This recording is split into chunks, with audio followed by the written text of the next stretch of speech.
Hello, everybody.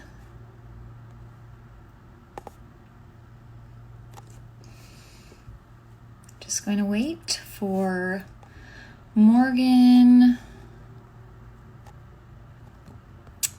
How is everybody today?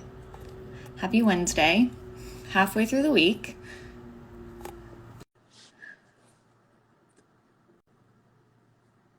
Hello, everyone. Thank you for coming. Hello, Jamie, Lacey. Just waiting for Morgan.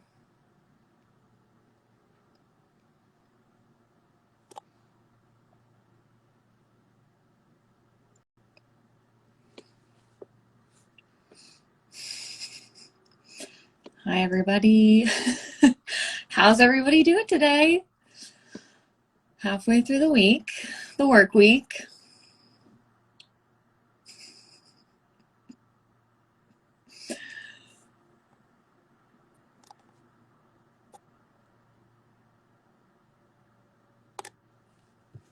Hi, Molly. I am well. Thanks, Jamie. uh, all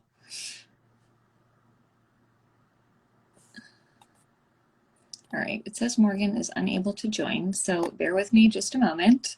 Technical difficulties, it's fine.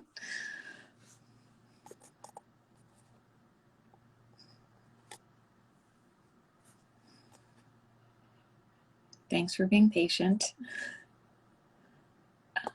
Okay. All right, here we go. Maybe.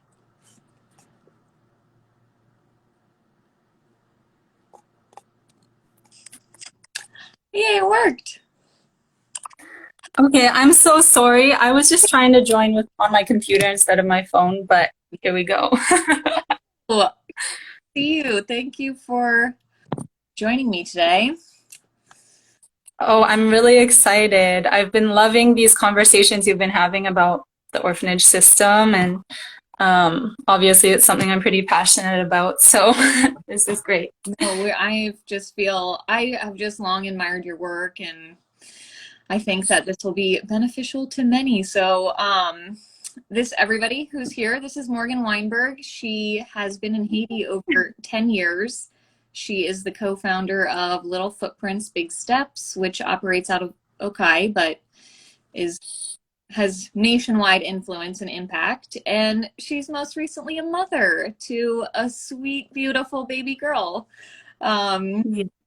So yeah, I feel like probably many of those in the Haitian expat community might be familiar with you and your work, but I just thought it would be nice if we could, kind of go over your story, how you got to Haiti, what your experience was like there initially, and so feel free to share.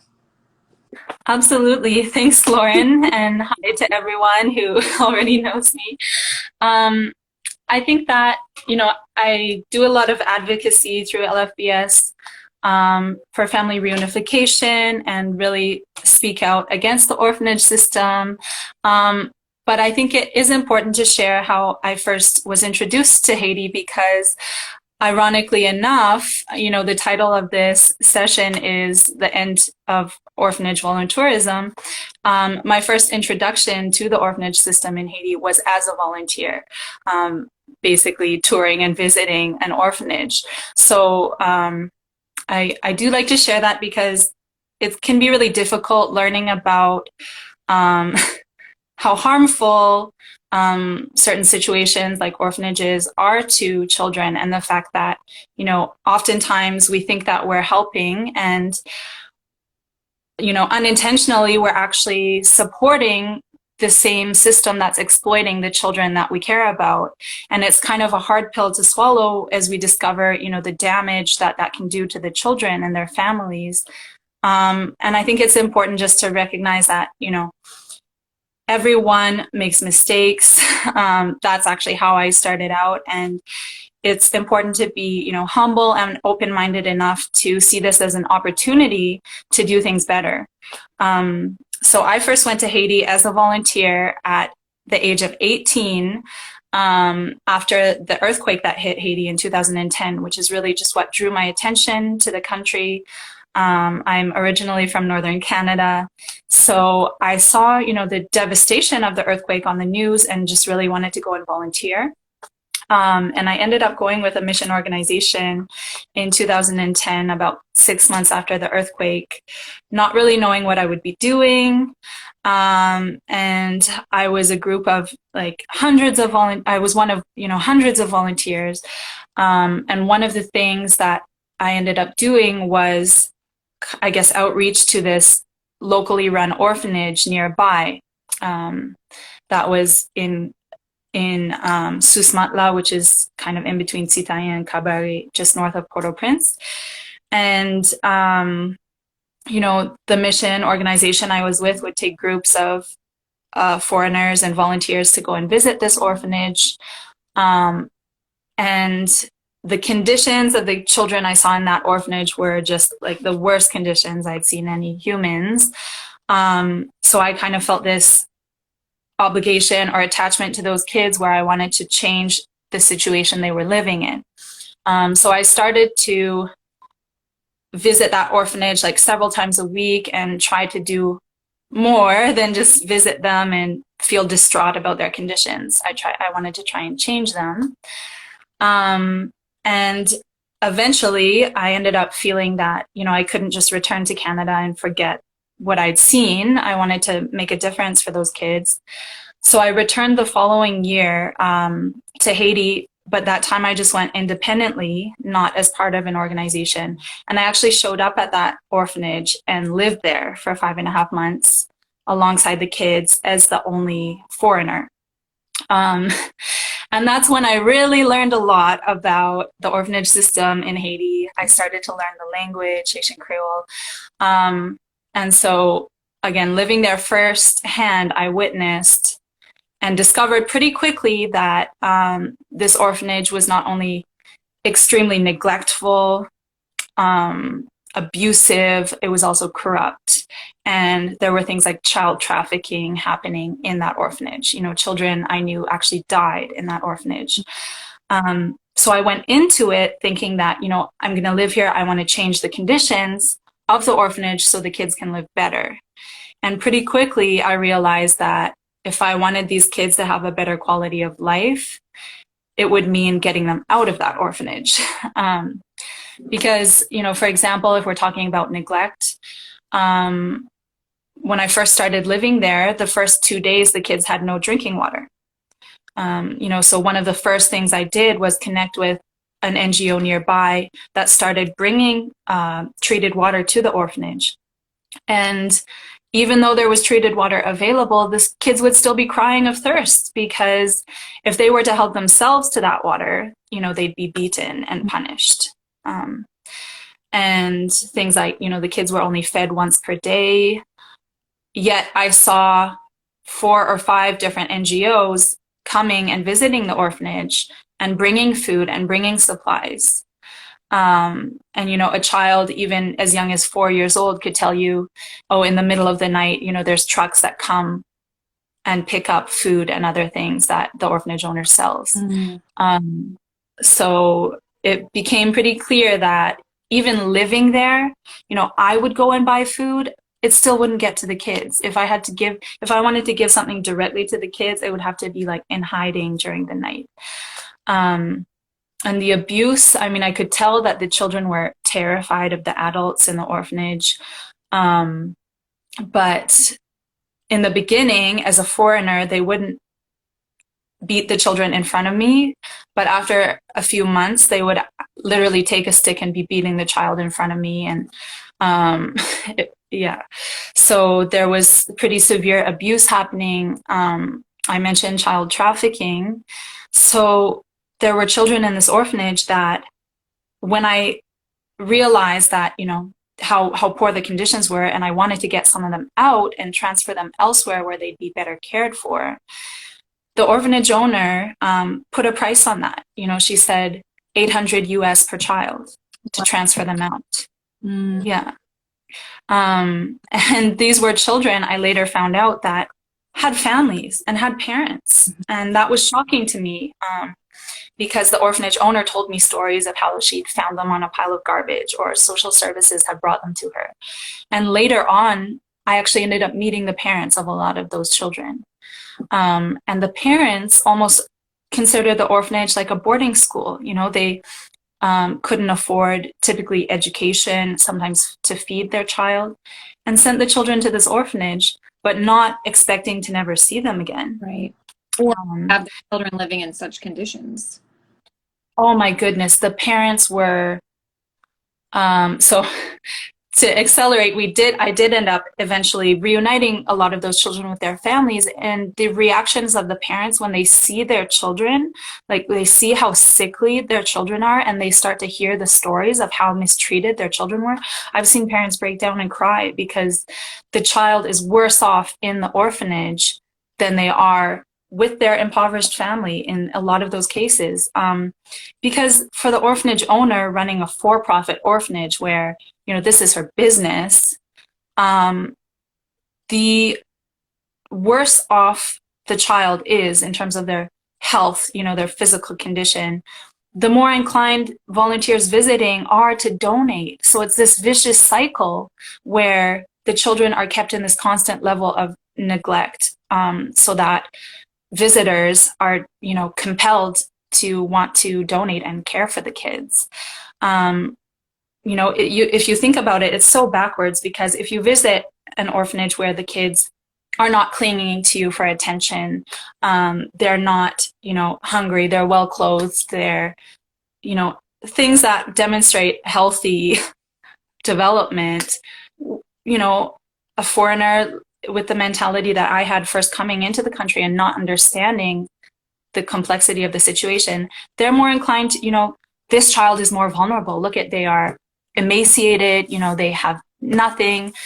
Whereas that should actually be a red flag to say the person running this orphanage is not taking care of this child. They should not have this child in their care.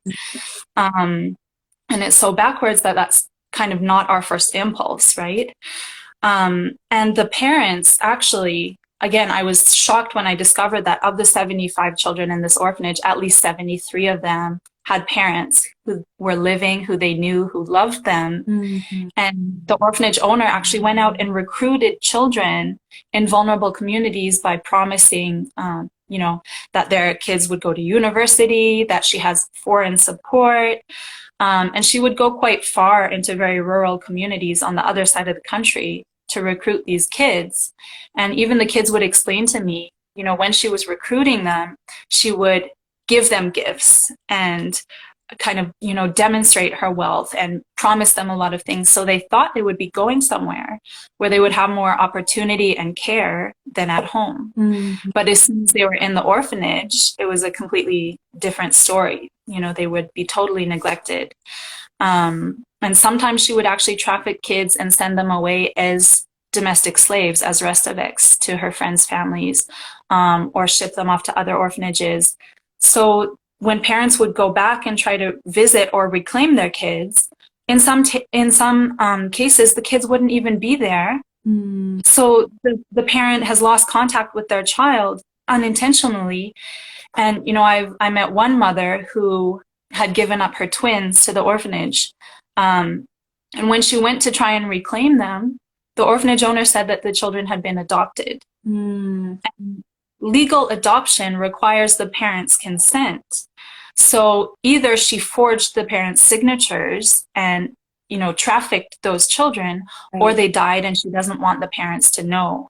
And that mother is almost suicidal because she's, you know, never going to see her children again unless someone is able to track them down, mm-hmm, which I've tried without success. So yeah, the parents also, you know, I met some parents who had been sending, you know, saving up whatever money they had and sending food or shoes or different things to their children. And when you speak to the children, they never received any of it, you know. So you see so much grief on both sides where the parent is, you know, thinking they're doing the best thing for their child, but unaware of the abuse that they're living in. And the child is maybe feeling that their family doesn't want them or has forgotten about them when it's not the case at all. Right. And some of the children felt that they were doing their family a favor by being one less mouth to feed. So they wouldn't explain to their parents, even if they were in touch with them, they wouldn't explain about the abuse or the conditions that they were living in. But, you know, as I started advocating to shut down that orphanage and started reuniting the kids with their families, which really came about when I asked the kids, you know, if I'm at that point, LFBS actually wasn't created yet. I was just using my own personal savings. Mm-hmm. And I said, if I want to help improve the conditions these kids are living in, it's obviously not going to happen while they're in this orphanage. And once I found out that they had families, you know, I asked the kids, if I were to support your education anywhere you were, where would you want to live? And they said that they would want to live with their families.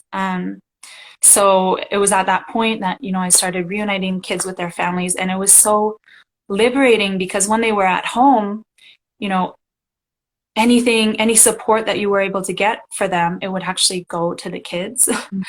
Like when the kids were in the orphanage, even with their education, at one point I went to the school that some of the kids went to and paid for their education. And the orphanage owner went to the school demanding that they give her the money that I paid, because that was obviously more important than the kids' education. And it was really clear to me at one point, the orphanage owner, you know, was really frustrated with me and said, you know, she said, "You're just here for the kids. You're not here for the orphanage." Mm-hmm. Oh, that's And that demonstrates so clearly that in her mind, the best interest of the kid is not the same as the best interests of the orphanage. So it's really the orphanage was her business, and that was what was priority for her. And the unfortunate thing is that, you know, there's over 600 orphanages similar to this in Haiti, that the Haitian government has identified as needing to be shut down.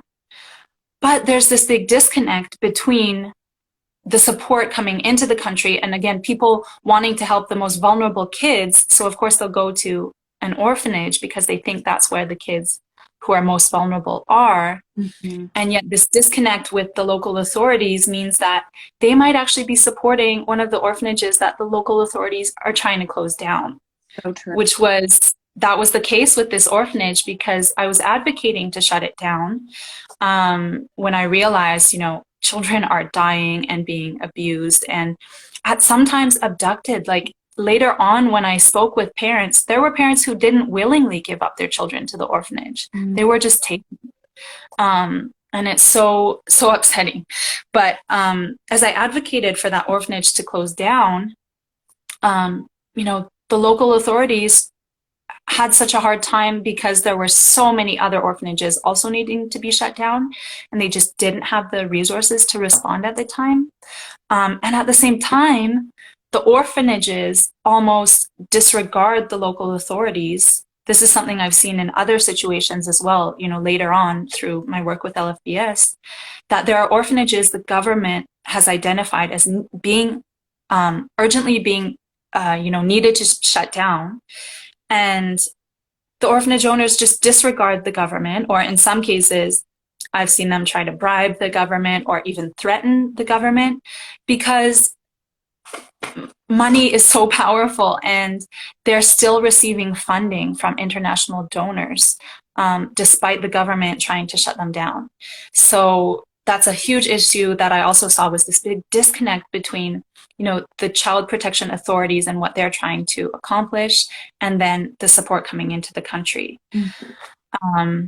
So LFBS was founded around the same time when I started reuniting the kids in that orphanage with their families, which is what brought me to the South, because although the orphanage was just north of Port-au-Prince, a lot of those families were from southern Haiti.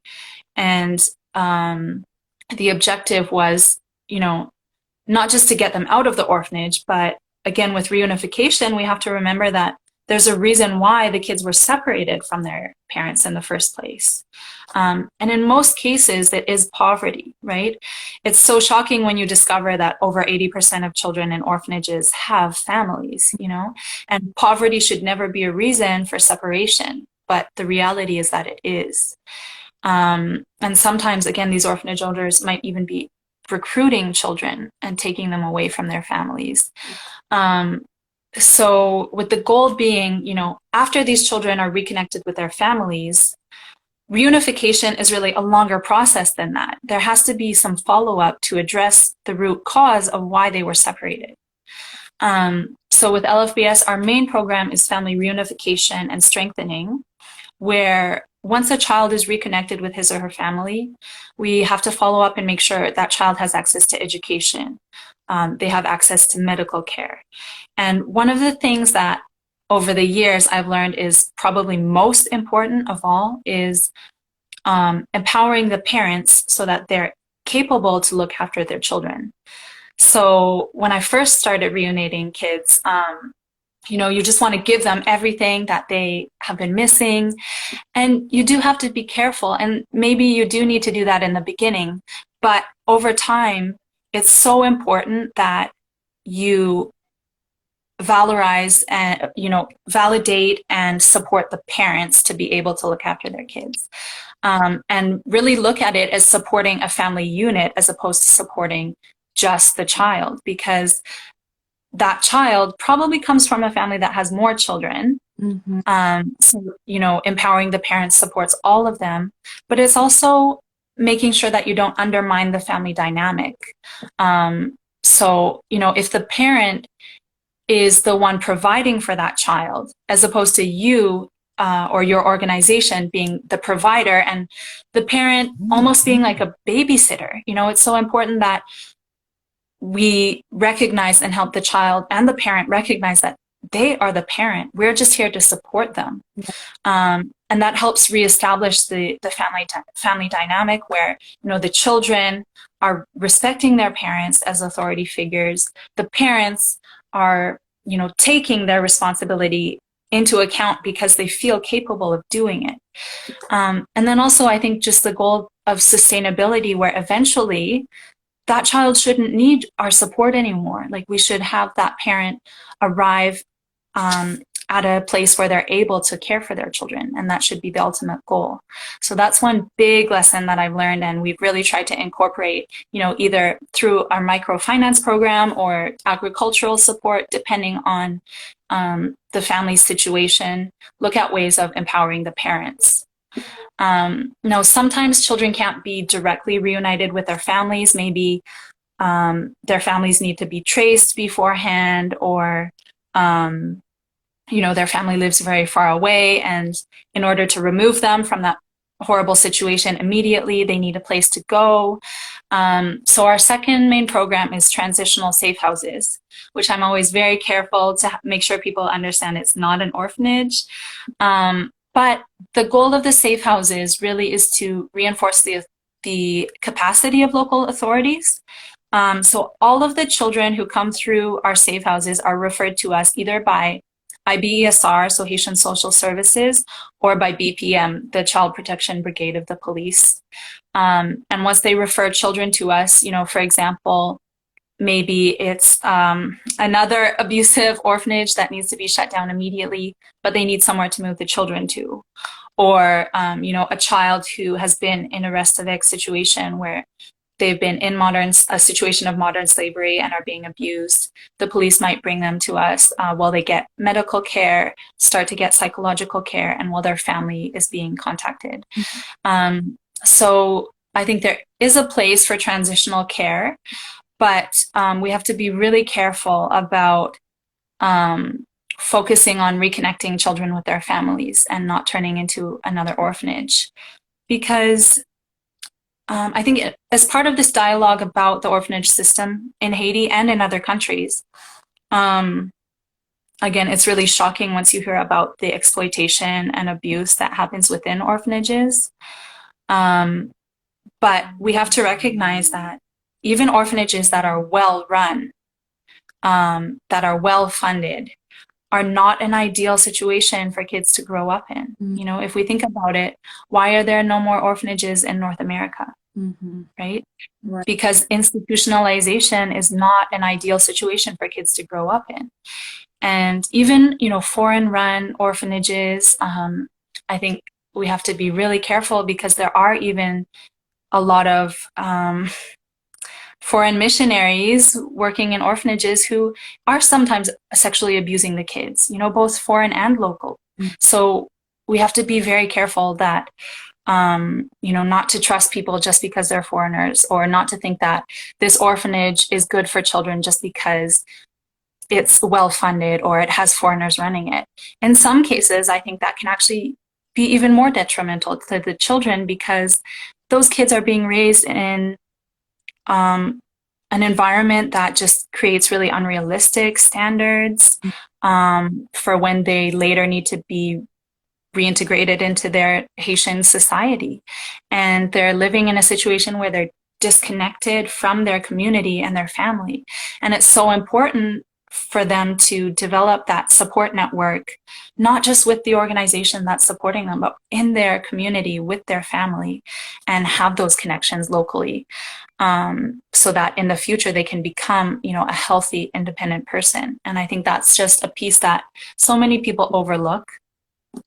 So we really advocate that, you know, families, environments are so important for children to grow up in. And there are, of course, some situations where reunification is not an option.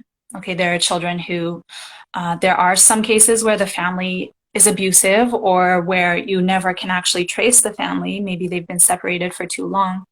But there is, you know, a foster family system starting to develop in Haiti. It's actually pretty well developed in the South, to the point that there are cases where, you know, instead of bringing them to our transitional safe house, social services will bring them to foster families. And we try and just reinforce those families to be able to care for the kids. But so I think that, you know, it's so easy for people to come into Haiti and not really connect with the local authorities and discover the laws. And, you know, there's a lot less monitoring and whatnot than in North America. But we have to think, you know, would you want your child to be in an institution where hundreds of strangers come to visit them every week? Of course not. You know, that could create so many problems. And so why would we accept it in Haiti? You know, I think of that orphanage that I visited, and hundreds of people, hundreds of other volunteers visited that orphanage and saw the conditions that the kids were in. But, you know, and although they were so moved by it, they just kind of accepted that this is the way their lives are. And sometimes what we see at face value is not the situation at all. So we do a lot of advocacy as well.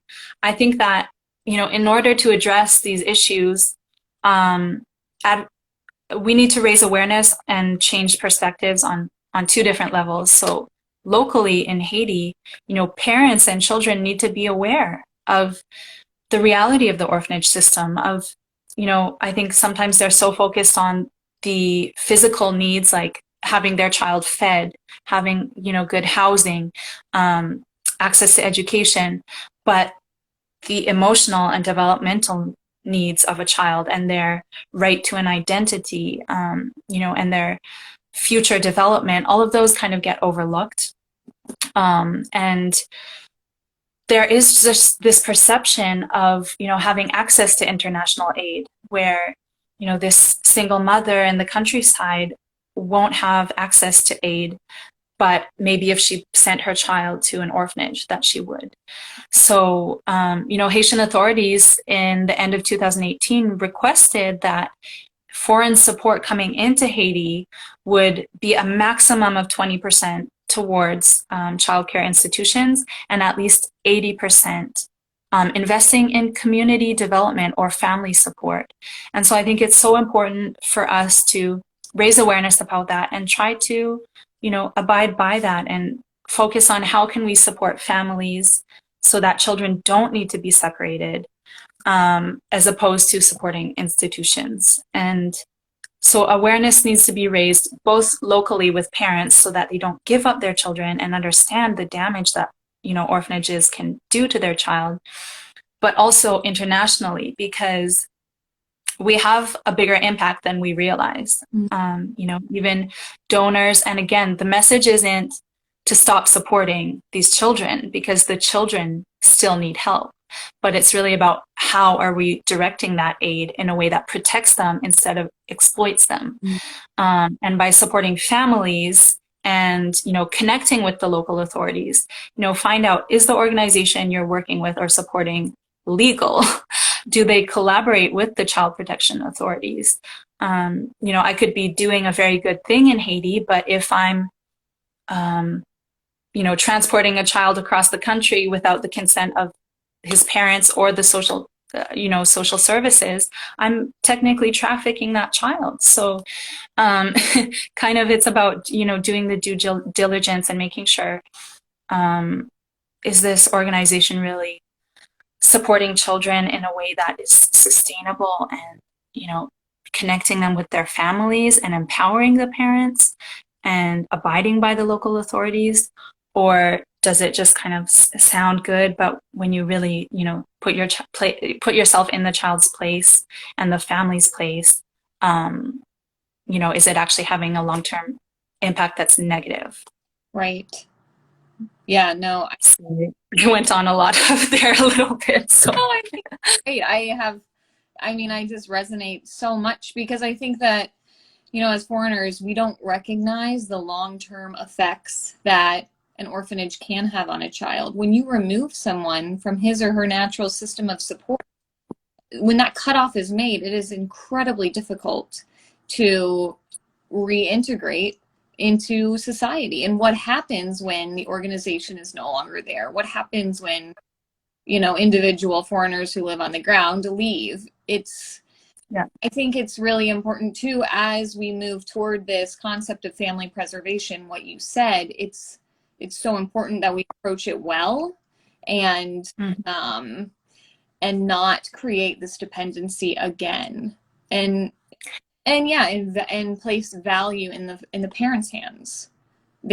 Absolutely. I think that's definitely something that I've learned over the years. Like in the beginning, I was reconnecting children with their families, but it is possible to still create a dependency even when the child is living at home. Right. So you have to be really conscious about, okay, how are you facilitating what you're doing? And it can be difficult because, sometimes life is difficult in Haiti and the child might, have some difficulties to overcome while they're living with their families. But that is how they build a capacity to overcome challenges and, independently when they're a young adult or have their own family.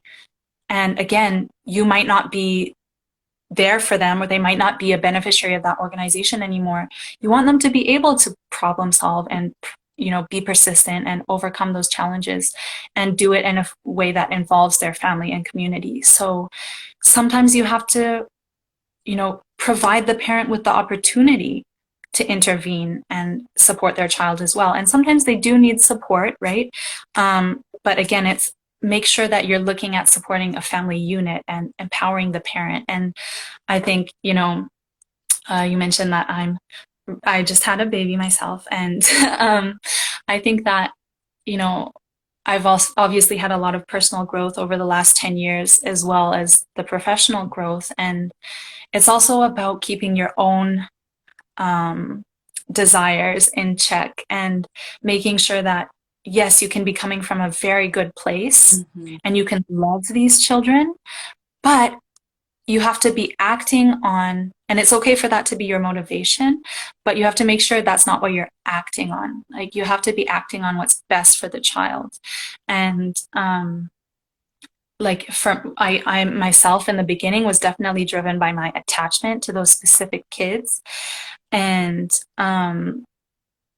eventually somewhere along the line, I realized that I can want everything that's good for these children, but my role is not to be a mother figure for them. My role isn't to be the provider for them. My role is to help the parents be that person for them again, Mm. and help the child feel that they have that person in their family, caring for them. And, um, that kind of can leave you sometimes feeling like, it left me at one point feeling a little bit empty. Like, I always felt like I had these kids that I was, caring for and so attached to. And um, then I realized, my role is not to be the mother, and you can help more people that way. And you can, it doesn't mean you don't care about the kids. It's actually setting them up to be more self-sufficient people and better integrated into their communities. Mhm. Um, so that's why a couple of years ago I started really wanting my own kid.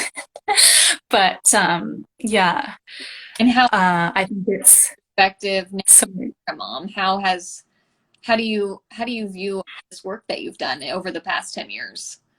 Oh my gosh, I mean, obviously, just seeing the way it affected the kids and the families I was working with, um, it's emotional enough to see the damage that separation can do to both parents and children.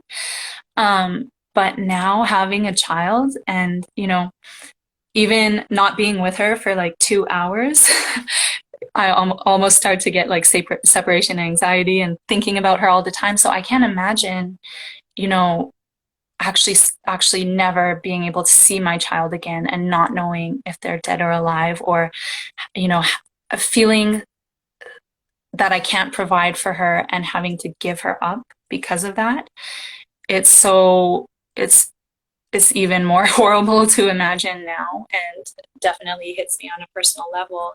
And that's why I think, so many people who love children and have their own children, we really need to understand that poverty shouldn't be the cause of separation, right? Like, if a family is too poor to care for his or her child, and you have the means to make a difference, the difference shouldn't be removing that child from his or her family. It should be supporting the family, right? And it's such a simple concept, but, somehow, somewhere along the way, that's not the way that a lot of people think, just at a first glance of international aid and, helping in developing countries. So I think that there's a long way to go in changing people's mentality, but there's definitely a lot of momentum happening at the same time, as to people understanding the importance of family preservation and family reunification. Mm-hmm.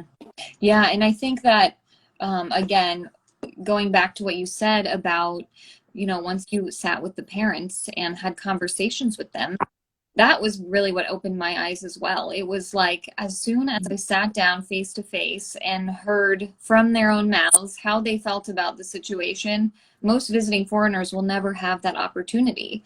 And so that is just an incredible disconnect, because in our minds, we probably make assumptions about these parents, that they're negligent, perhaps abusive, where, the reality is they're very emotionally invested in their children. They're just unable to provide resources. Absolutely. There was one young mother who had sent her only son to this orphanage that I lived in, and you kind of aren't expecting that as an only child, that she would send him away, and the only reason was because she thought he would have a better education. And I remember that this mother cried when her son was reunited with her, because after 5 years in that orphanage, he was illiterate. He hadn't had a real education. And that had been the only reason why she sent him there, because she had been, deceived by the orphanage owner to believe that that child would have a better opportunity. And, there are situations where, again, like you said, there's such a disconnect between how we perceive the situation and the reality for those families.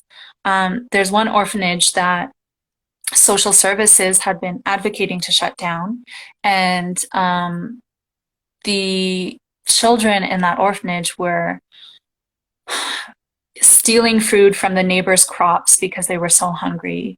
And this was an orphanage that has it is actually still operating to this day. This is one of the orphanages that um, tried to bribe social services, and when that didn't work, they threatened social services. Um, they bribed the mayor that visited the orphanage and, wrote his observations of how neglectful it was.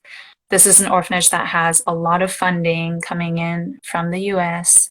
And I was actually in contact with some of the donors when IBSR was trying to shut it down, and they they just didn't believe that, the orphanage owner was, who's a pastor, that he was exploiting the kids. And meanwhile, he's receiving hundreds of thousands of dollars, and these children are so hungry that they're stealing mangoes from the neighbors' trees. So it's such a big disconnect. And I think it's also so easy to kind of put on a show, and you can't, if you visit an orphanage, you can't trust what you see.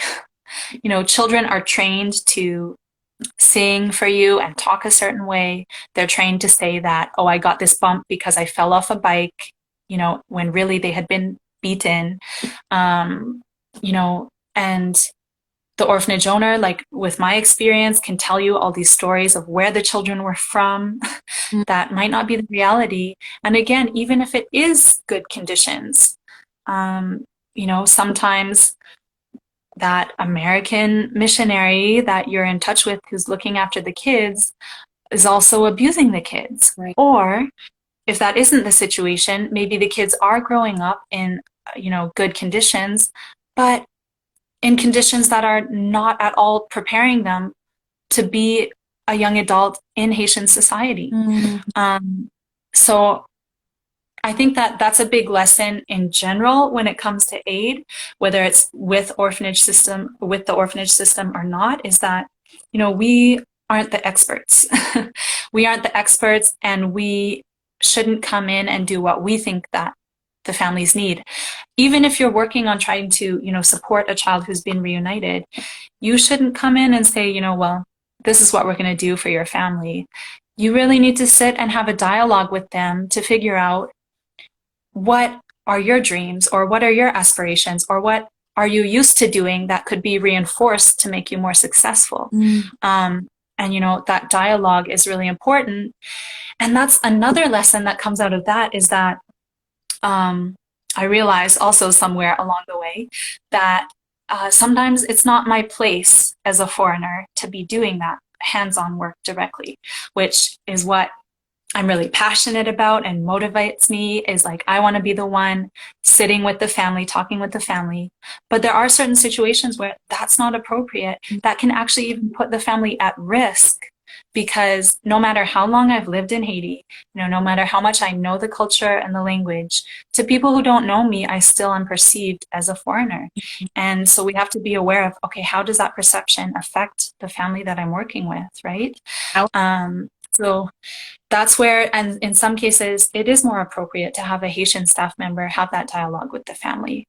Or you have to be aware, even with your staff, like of the dynamic, that you really have to put them in a situation where they feel comfortable to share their feedback. Because so often, if you're coming with the funding and opportunity, a lot of the times they'll say whatever they think you want you want to hear, or they'll just agree with whatever you propose, which we might not realize that we're imposing our ideas on the children or their families, or even our staff. It's something we have to be super aware of, to the point where, instead of suggesting, do you want to learn this trade? You have to instead say, what do you want to learn? Right. And I've had children or youth, when I ask, like, what would you like to be? Like, what profession would you like to have? Or what trade would you like to learn? And they are just like, whatever you choose for me, and maybe they haven't been given that opportunity to dream about it or have these different choices. But it is really important to try and, also facilitate your support in a way that making sure it's coming from them. And it's going to be more successful that way as well. Because if you are saying, okay, I can support all of these youth to learn to sew. like to this is just an example.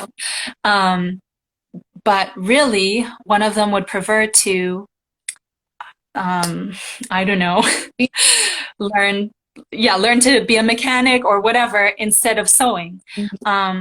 If they were to learn what they want to, they have, they'll most likely be more interested, more engaged, continue with it after the course is over and be more successful. It's similar with the parents. If you say, okay, I will support you to have a small business cooking, but before you came along, that parent actually had a different business, like selling shoes, where if you had asked them and you had that dialogue with them, maybe they would be really successful if you just supported them to have a bigger business selling shoes instead of setting them up to do cooking. So Yeah. those are just some examples, but So good though, I think, because it doesn't just go for kids, it's for the families as well. And that's what's going to be sustainable.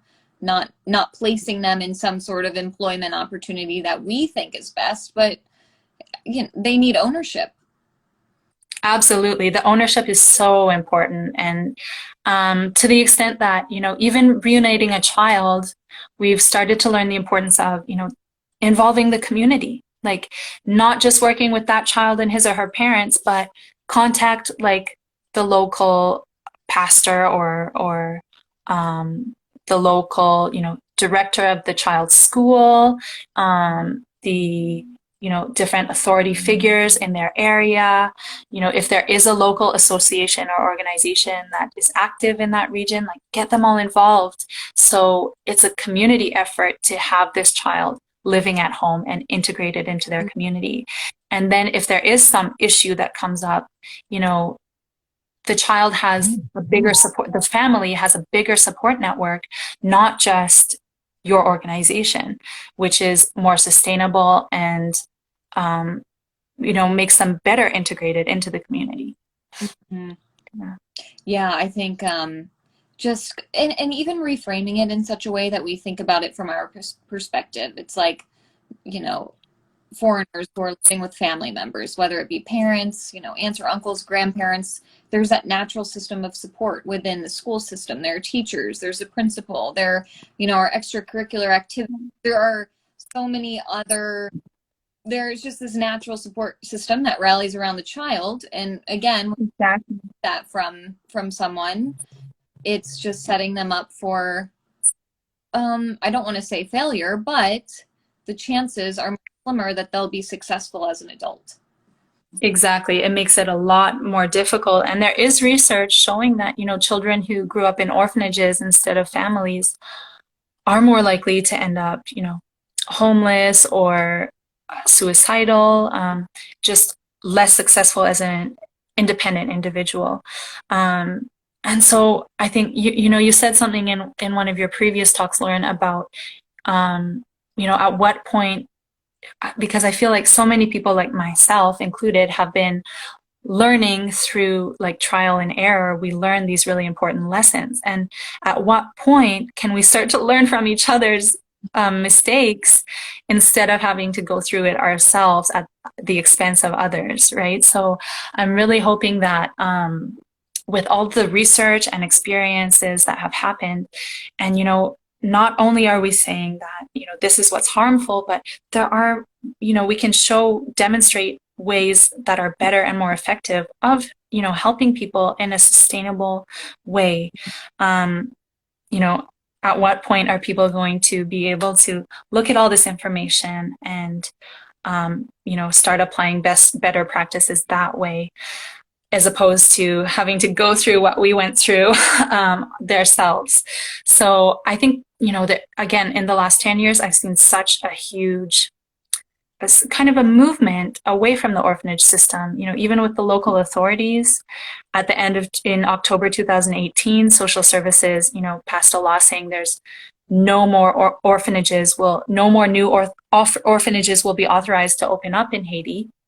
But even though that's the law with the local authorities, there's such a disconnect, or, so much further that we need to go in terms of raising awareness globally, because you will still see foreigners coming into the country thinking that's the best way to help vulnerable children, right? Just one more, right? Exactly. I mean, I imagine that's the mentality of most people. It's just one more. It's Yeah, just X number of children, but that is just again perpetuating the cycle. exactly. Yeah. Mhm. Yeah. So is there a way that aside from doing research, is there a way that you feel is best that foreigners can partner with locals to end orphanage tourism as a whole? Yeah. I mean, I think a really big part of it is making an effort to work with the local authorities, the local child protection authorities. I know that a lot of people kind of struggle with this sometimes. And to be honest, when I first started working in Haiti, I was very frustrated with how slow the local authorities were to react to what I considered emergency situations, like the conditions these kids are in, like we need to get them out of this orphanage tonight. And then without realizing how under-resourced, social services and the Child Protection Brigade of the police are, where, for example, in the southern department of Haiti, where we operate, they have no working vehicles, Mm. um, aside from, I think, one or two motorcycles. But they did have one vehicle, but no budget for gas or repairs. So it's not currently functioning. And, the staff haven't been paid maybe in 8 months, Mm. and they're still coming to work. So here we are judging them that they're so, ineffective or inefficient when they're actually so committed and coming to work every day and not having the resources or motivation to, actually respond. And it's a hard enough job as it is with the types of situations that you're facing, right? Um, so we've been really successful with LFBS in partnering with the local authorities by kind of complementing each other's resources and filling in the gaps. So if, for example, IBSR needs to close an orphanage or trace a family, we'll say, okay, we will provide a vehicle and a driver. And, if you need additional human resources, we can send one or two of our staff, and what date will work for you. And we have such a successful system and have been able to accomplish a lot in collaboration with the authorities through that type of complementary support, where, if IBSR needs to react in an emergency situation, they know they can call on us and we can provide, if logistical support is what is missing, then we'll do that. And it works the same with us. Like there are cases where we might need some reinforcement in terms of human resources, where we want an authority figure to come and do some family mediation with us, or we need a psychologist and we don't have our own one on staff, then social services will send some of their staff with us to accompany us on those trips. So I think it's really important to try and establish those partnerships, and at a very minimum recognize the authority of the child protection, social services, and the police. There's a lot of different laws and protocols that it would be easy to disregard or not apply. So make an effort to connect with the local authorities. I know there's a child protection network that we are a part of, but that they have in each region in Haiti, called GTPE, Groupe de Travail pour la Protection de l'Enfance, which started out as the Child Protection Cluster and is coordinated by IBSR, sometimes with the support of UNICEF. And it's just, a monthly meeting of this network of child protection authorities and different NGOs or actors involved in child protection. And so it's important to, seek out those types of networks, be a part of them, make the local authorities aware of what you're doing. Each time that we are going to reunite a child with his or her family, we make the local authorities aware of it. If a child needs to go to Port-au-Prince for medical care, we, have authorization from social services and typically try to have the parent accompany us as well. But in addition to that, try and look at the resources available locally and that might mean, okay, for example, we've reunited a child with his or her family, and that child is really struggling in school. And we want to provide a tutor for that child so that they can, you know, academically get up to the level that they need to be. The first place that we'll look is in their community. Are there any teachers or, students in their community that are willing to be a mentor and a tutor for this child who we can hire? Or sometimes, again, there's local associations and initiatives started by the local communities. And those are so important to connect with because they have looked at the issue. First of all, they understand the issues within their society better because they're experiencing them. And second of all, they will come up with solutions that will probably be more sustainable because, again, they're the ones coming up with them. Whereas if we are just, drawing all these conclusions based on our own observations and what we think the solution will be, it might work, but it might not be sustained because it might not work in their culture or in their neighborhood or whatnot. So I think it's so important to try and have like the communities and families that you're working with and the local authorities all participate in what you're doing. Mm-hmm. And also to be like humble enough to revisit that and always want to do better. I think I'm still learning.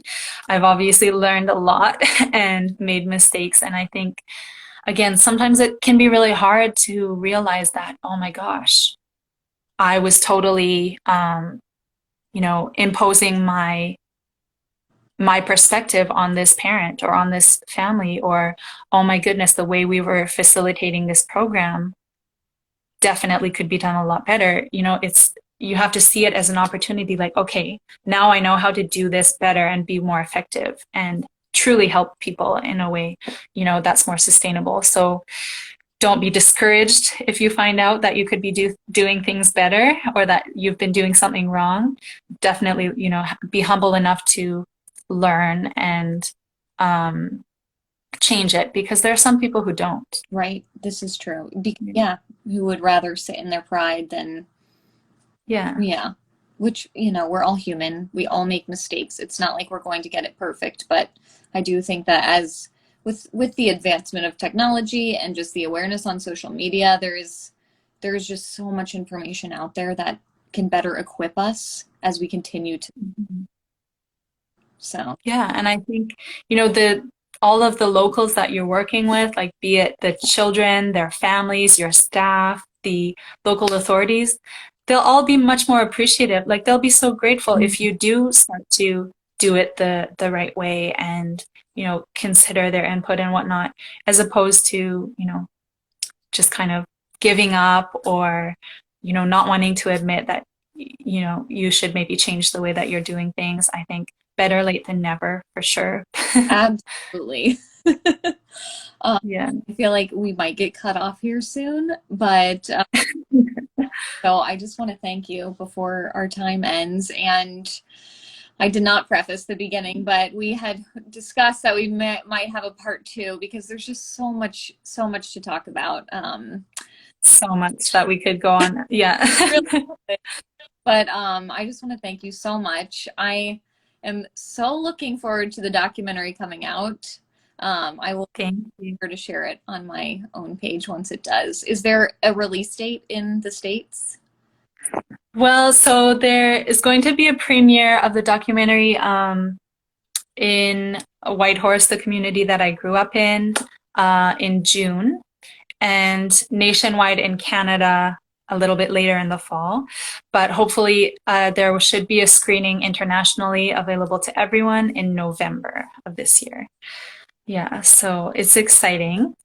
It shows so over the years, there have been quite a few different videographers who wanted to make a documentary and kind of followed me for a few years, and then realized like this was a big story, like a lot of issues to cover, and they kind of passed on the footage to the next person. And so Kelly Milner, who is the producer of the film, my mom had contacted her and passed on all this years of footage that she had to work with. And then in 2018, she came to Haiti and got some more footage. So it definitely shows, my very naive self when I first went to Haiti, and you can kind of see firsthand some of the lessons I learned Mhm. that we spoke about here as well. But the film is called Not About Me, and it's because at first I think, the videographers and the film producer kind of thought that this would be easy to do, like Morgan's story of what she did when she went to Haiti. But, I don't want people to do what I did. I want them to do what I've learned not to do. And also, I feel like that would really be minimizing the story. So my message to her was like, I I don't want this film to just be about me. Like I really want it to be about these bigger issues that my staff in Haiti and myself have really, devoted our lives to addressing. So I do feel like she did a really good job. There's interviews with some representatives from Lumos and the UN, and also some input from some of the young adults who were in that orphanage that I originally went to, and from our staff. So I think that they did a great job of having multiple different voices kind of contribute to the message. Yeah. I'm looking forward to it. I will, yeah, I can't wait. I feel like it will just be such a great message, and another medium to share this. Exactly. Well, I'm excited because in addition to, releasing the film producers and myself are working towards an impact campaign where there will be a discussion guide, and we're really hoping to actually get the film like into schools across Canada and have focus groups where kind of the key messages in the film are being discussed, and having like again just generating discussion about these issues and making sure people are kind of changing their mentality. There's also a brief survey before and after the film so that you can see, has your perception about the orphanage system and international aid changed Mhm. through the film. So I'm really excited about that kind of having, a bigger impact even than just the film. Yeah. Oh, good. Well, you'll have to keep me posted. I'm following. Sure. So I, yeah, I share it with everyone as well here on Instagram. Absolutely. Yeah. Well, thank you so much, Morgan.